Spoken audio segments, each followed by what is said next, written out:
नमस्कार दोस्तों, target with PS Parihar channel में आपका स्वागत है। तो यहाँ पर देख सकते हैं एक छात्रा है कानपुर की जो यहाँ पर टीसीएस का इंटरव्यू देकर के आई हैं।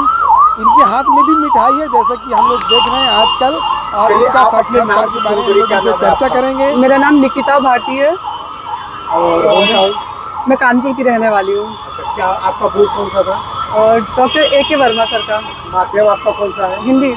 और कौन सा ये अटेम्प्ट इंटरव्यू है आपका? मैंने वैसे प्री तो थर्ड टाइम था, ठीक है। बाकी मेंस और इंटरव्यू फर्स्ट टाइम है। फर्स्ट टाइम ये मिठाई ये वहाँ से मिली है आपको? हाँ। ये वहाँ से इंटरव्यू मिला? आते समय मिला या जब इंटर की तब? नहीं, बाद में जाते टाइम जाते टाइम हैप्पी होली बोल के। अच्छा। क्या फिर क्वेश्चन आपसे क्या शुरू किए गए? मेरे से वुमेन एम्पावरमेंट से स्टार्ट हुआ और फिर मैं पहले मेनली वही पूछा गया कि 2 लोगों ने तो वही पूछा, और फिर उसके बाद कुछ रूरल डेवलपमेंट का पूछा, मैंने PG किया है, और फिर कुछ वर्ल्ड इकोनॉमिक फोरम का पूछा, और 1-2 क्वेश्चन और थे, कुछ करेंट का नहीं था और बाकी कुछ नहीं था। हॉबी भी नहीं पूछी, बस किस पे बेस था आपका? वीमेन एम्पावरमेंट पे। और लास्ट में भी कुछ सिचुएशनल क्वेश्चन पूछे कि अगर आप SDM बनती हैं तो अगर आप महिलाओं के लिए क्या करेंगी। इसके अलावा तो हाँ, एक कोई सिचुएशनल क्वेश्चन और पूछा था कि अगर आपके एरिया में कुछ इन्फेक्शियस डिसीज फैली हुई है तो आप क्या करेंगे, और एक रिलीजियस ग्रुप बोल रहा है कि हमें अपना सेलिब्रेशन करना है।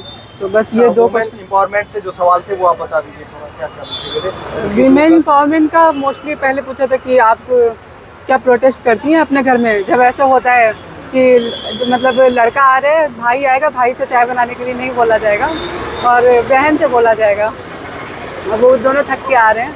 और साथ में ऐसा ही यही पॉश एक्ट का पूछा था, जो वो रहता है ना कि गाइडलाइंस रहती हैं कि सेक्सुअल हैरेसमेंट वो वर्क प्लेस पे।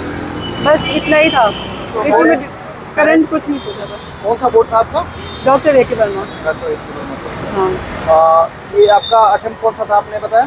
थर्ड अटेम्प्ट था, बट फर्स्ट मेंस है, फर्स्ट इंटरव्यू। प्रीलिम्स के लिए कुछ आप शॉर्ट में सजेशन दे सकती हैं? प्रीलिम्स के लिए अभी है दिसंबर में बच्चों के लिए, अभी तो टाइम है, काफ़ी आराम से पढ़ तभी सकते आप हैं। बता दीजिए थोड़ा कैसे कर सकते हैं। IQ प्रैक्टिस करने हैं, और जो टॉपिक हैं सिलेबस के पॉइंट टू पॉइंट, सारे सिलेबस के पॉइंट उसमें अच्छे से वो टॉपिक्स पढ़ लेने हैं, रिवीजन करना है मल्टीपल टाइम्स, की पॉइंट्स रखने हैं, और बस स्टार्टिंग में लिखने में दिक्कत होती है, उसके लिए सजेशन। जब याद होता है तो लिखते भी बनता है, वो याद रखना है पहले की पॉइंट्स। आपने घर में रह के तैयारी की थी या कहीं गई थी तैयारी करने के लिए? मैं जॉब करती हूँ तो मैं तो वहीं रह रही हूँ। कहाँ पर जॉब करती हैं? अब मैं लखनऊ में जॉब करती हूँ, वो सेंट्रल गवर्नमेंट में हूँ, मिनिस्ट्री ऑफ एनवायरनमेंट में। अच्छा। सवाल नहीं पूछेगा? नहीं, कुछ नहीं पूछा।